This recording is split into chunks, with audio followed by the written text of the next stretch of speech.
আসসালামু আলাইকুম। বাংলা সংবাদে আপনাদের সবাইকে স্বাগত জানাচ্ছি। আমি ফিরোজ তোহা। শুরুতেই বিআরবি কেবলস সংবাদ শিরোনাম। বাংলাদেশের সর্বশেষ গুরুত্বপূর্ণ আপডেট সংবাদে আপনাকে স্বাগত। শুরুতেই সংবাদ শিরোনাম, পরে বিস্তারিত। প্রথমেই জানাবো আমাদের হাতে থাকা সর্বশেষ গুরুত্বপূর্ণ সবথেকে তাজা আপডেট সংবাদ। অস্ত্রসহ নিষিদ্ধ লীগের ৩৭ নেতাকর্মী গ্রেপ্তার। আমার দেশে সংবাদ প্রকাশের পর অভিযান শুরু। আগামী ১৩ নভেম্বরকে কেন্দ্র করে রাজধানীতে নাশকতার পরিকল্পনা ফাঁস করে আমার দেশে সংবাদ প্রকাশের পর রাজধানী এবং আশপাশের এলাকায় অভিযান জোরদার করেছে আইনশৃঙ্খলা রক্ষাকারী বাহিনীর সদস্যরা। এই ঘটনায় ৩৭ জন আওয়ামী লীগের নেতাকর্মীকে অস্ত্রসহ রাজধানীর বিভিন্ন এলাকা থেকে আটক করা হয়েছে। তারা ১৩ তারিখে রাজধানী ঢাকায় নাশকতার পরিকল্পনা করছিল।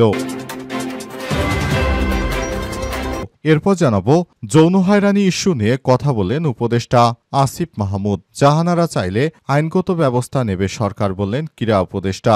নারী ক্রিকেটার জাহানারা আলমের বিষয় মুখ খুলেছেন ক্রীড়া উপদেষ্টা আসিফ মাহমুদ সজীব ভুঁইয়া। তিনি বলেন, জাহানারা আলম চাইলে সরকারের পক্ষ থেকে আইনগত ব্যবস্থা নেওয়া হবে। একটি গণমাধ্যমে দেওয়া সাক্ষাৎকারে তিনি বলেছেন, ক্রীড়াঙ্গনে নারীদের নিরাপদ পরিবেশ নিশ্চিত করতে জিরো টলারেন্স নীতিতে এগুতে চায় সরকার। সম্প্রতি এক ক্রীড়া সাংবাদিকের দেওয়া সাক্ষাৎকারে গুরুতর অভিযোগ তোলেন বাংলাদেশের নারী দলের সাবেক অধিনায়ক জাহানারা আলম। তিনি বিসিবির সাবেক নির্বাচক ও টিম ম্যানেজার মঞ্জুরুল ইসলাম সহ আরও কয়েকজনের বিরুদ্ধে যৌন হয়রানির অভিযোগ তুলেছেন। এদিকে দক্ষ জনশক্তি দেশ গঠনের মূল ভিত্তি, বললেন প্রধান উপদেষ্টা। প্রধান উপদেষ্টা অধ্যাপক ড মোহাম্মদ ইউনূস বলেছেন, দক্ষ জনগোষ্ঠী ছাড়া দেশটাকে গঠন করা সম্ভব নয়। তাই আমাদের দেশের প্রতিটি মানুষকে আরও দক্ষ করে গড়ে তুলতে হবে, এজন্য সরকার বদ্ধপরিকর। জানাবো চট্টগ্রামে গুলিবিদ্ধ বিএনপি নেতা এরশাদুল্লাহ হেলিকপ্টারে ঢাকায়। নির্বাচনী গণসংযোগ চলাকালে গুলিবিদ্ধ বিএনপির প্রার্থী এরশাদুল্লাহকে উন্নত চিকিৎসার জন্য হেলিকপ্টারে করে ঢাকায় আনা হয়েছে। আজ চট্টগ্রাম থেকে ঢাকার স্কয়ার হাসপাতালে আনা হয়েছে। বিষয়টি নিশ্চিত করেছেন চট্টগ্রাম মহানগর বিএনপির সদস্য সচিব নাজিমুর রহমান। এবং সর্বশেষ জানাবো ৪০,০০০-এর বেশি মার্কিন সেনার হদিস মেলেনি, সন্ধান চালাচ্ছে বিজ্ঞানীরা। দ্বিতীয় বিশ্বযুদ্ধের পর থেকে সমুদ্রে নিখোঁজ ৪০,০০০-এর বেশি মার্কিন সেনার সন্ধানে বিজ্ঞানীরা প্রথমবারের মতো অনুসন্ধান শুরু করেছে। পানি নিচে অদৃশ্য ডিএনএর সূত্র ধরে এগোচ্ছেন তারা। পরিবেশে ছড়িয়ে থাকা মৃতদেহের জিনগত উপাদান ইনভাইরনমেন্টাল ডিএনএ বা ডিএনএ শনাক্ত করে নিখোঁজ সেনাদের অবস্থান খুঁজে বের করাই এর প্রধান লক্ষ্য। প্রিয় দর্শক, এতক্ষণ শুনছিলেন সংবাদ শিরোনাম, এবারে বিস্তারিত। তবে তার আগে বন্ধুরা, অনুরোধ থাকবে এই সংবাদটিতে একটি লাইক দিন। এই চ্যানেল আপনি নতুন হয়ে থাকলে আমাদের সংবাদটি দেখতে দেখতে চ্যানেলটি সাবস্ক্রাইব করে রাখুন। কমেন্ট করে বন্ধুরা আপনার মূল্যবান মতামত জানিয়ে দিন আপনি বিশ্বের কোন দেশ থেকে বা বাংলাদেশের কোন স্থান থেকে আমাদের সংবাদটি দেখছেন এবং শুনছেন। আর বন্ধুরা, সংবাদটি আপনার সোশ্যাল মিডিয়া ফেসবুকে শেয়ার করে বন্ধুদেরও দেখার সুযোগ করে দিন। গাজা যুদ্ধে আপনি যদি নিরীহ ফিলিস্তিনিদের ভালোবেসে থাকেন, কমেন্টে ইয়েস লিখে পুরো বিশ্ববাসীকে জানিয়ে দিন। এবারে বিস্তারিত। আমার দেশে সংবাদ প্রকাশের পর অভিযান শুরু। অস্ত্রসহ নিষিদ্ধ আওয়ামী লীগের ৩৭ নেতাকর্মী গ্রেপ্তার।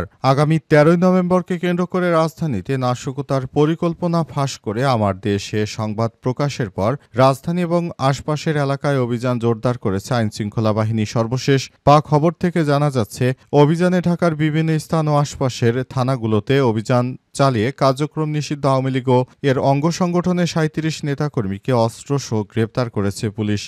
এরই মধ্যে রাজধানীতে অভিযান চালিয়ে ৬ জনকে গ্রেপ্তার করেছে ডিবি পুলিশ। অন্যদিকে ঢাকা জেলা পুলিশ অভিযান চালিয়ে ৩১ জনকে গ্রেপ্তার করেছে। গ্রেপ্তারকৃতদের কাছ থেকে অস্ত্রসহ উদ্ধার করা হয়েছে আরও বিভিন্ন জিনিস। শুক্রবার ৭ই নভেম্বর সংবাদ প্রকাশের পর ১৩ নভেম্বর নাশকতার ছক কষছে আওয়ামী লীগ শিরোনামে আমার দেশে প্রিন্ট করা হয় সংবাদ। অনলাইন ও ডিজিটাল প্ল্যাটফর্মে সংবাদ প্রকাশ করা হয়। সংবাদে সুনির্দিষ্ট তথ্যের ভিত্তিতে ফ্যাসিবাদী আওয়ামী লীগের নাশকতার পরিকল্পনা ফাঁস করে দেওয়া হয়। সংবাদে বলা হয়েছে, শেখ হাসিনার বিরুদ্ধে মানবতা বিরোধী অপরাধের মামলা রায় ঘোষণার তারিখ জানা যাবে আগামী ১৩ নভেম্বর। রায় ঘোষণার আগেই নাশকতার মাধ্যমে সরকার পতন ঘটাতে চায় আওয়ামী লীগ। এজন্য তারা এখন থেকে সেই ধরনের ছক করছে।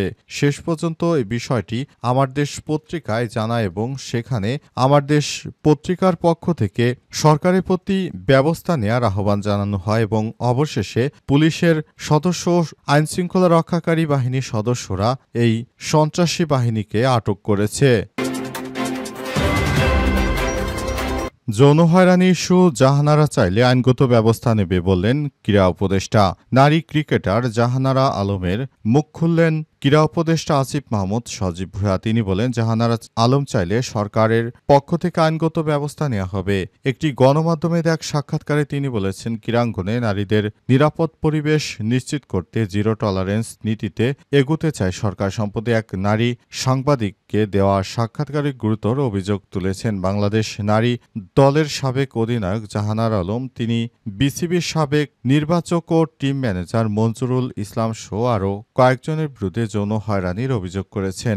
অভিযোগের পর নড়েচড়ে বসেছে বিসিবি। ইতিমধ্যে একটি তদন্ত কমিটি গঠন করা হয়েছে, যা 15 দিনের মধ্যে প্রতিবেদন জমা দেবে। বিষয়টি ক্রীড়া মন্ত্রণালয়ের নজরে এসেছে। সাবেক এই ক্রিকেটারের সঙ্গে ইতিমধ্যেই যোগাযোগ করেছে মন্ত্রণালয় এবং সরকারি সহযোগিতার আশ্বাস দেওয়া হয়েছে। ক্রীড়া উপদেষ্টা আসিফ মাহমুদ সজীব ভুঁইয়া বলেন, আমাদের দপ্তর থেকে একটি ভুক্তভোগী ব্যক্তির সঙ্গে যোগাযোগ করা হয়েছে। তিনি যদি আইনি ব্যবস্থা নিতে চান, যেহেতু এটি একটি ফৌজদারি অপরাধ, সেহেতু সরকারের পক্ষ থেকে সর্বোচ্চ গুরুত্ব দিয়ে নিশ্চিত করা হবে যেন জড়িত কেউ শাস্তি এড়িয়ে যেতে না পারে। যৌন হয়রানির ঘটনা ক্রীড়াঙ্গনের জন্য বড় হুমকি বলে মন্তব্য করেছেন তিনি। একই সঙ্গে সম্পর্ক করে বলেছেন, এই ধরনের অভিযোগ নতুন নয়, খেলাধুলার অন্যান্য ক্ষেত্রে বহুবার আমরা শুনেছি। তবে দায়িত্বশীল জায়গা থেকে বলতে চাই যে অন্যায়কারী যত বড় হোক না কেন তাদেরকে গ্রেপ্তার করে আইনের আওতায় নিয়ে আসতে হবে। তা না হলে দেশের মধ্যে আরও বড় ধরনের বিশৃঙ্খল পরিস্থিতি তৈরি হতে থাকবে। সুতরাং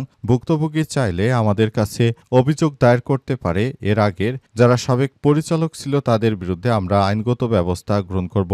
উল্লেখ্য, যখন স্বৈরাচারের দোসরেরা এদেশে ছিল তখন দেশের মধ্যে অনেকেই নানাভাবে যৌন নির্যাতন সহ নানাবিধ হেনস্থা করার ঘটনা ঘটত, কিন্তু কখনো এদেশে এই বিষয়টি নিয়ে কেউ মুখ খোলার সাহস পেত না। কিন্তু স্বৈরাচারী সরকার পতনের পর অনেকেই বিভিন্ন বিষয় নিয়ে অভিযোগ করছেন। এর মধ্যে তিনি একজন, যিনি শেখ হাসিনার পরিচালক পর্ষদের পতনের পর তিনি এমন একটি অভিযোগ করলেন যে অভিযোগ শুনে সবার কপালে চিন্তার ভাঁজ। আসলে বাংলাদেশে নারীদের স্বাধীনতা আসলে কতটুকু, এই বিষয়টি যখনই উপদেষ্টা পরিষদ থেকে জানতে পারে তখনই ওই ভুক্তভোগী নারী সাবেক ক্রিকেটারের সঙ্গে যোগাযোগ করা হয়েছে বলে জানিয়েছেন উপদেষ্টা আসিফ মাহমুদ সজীব ভুঁইয়া।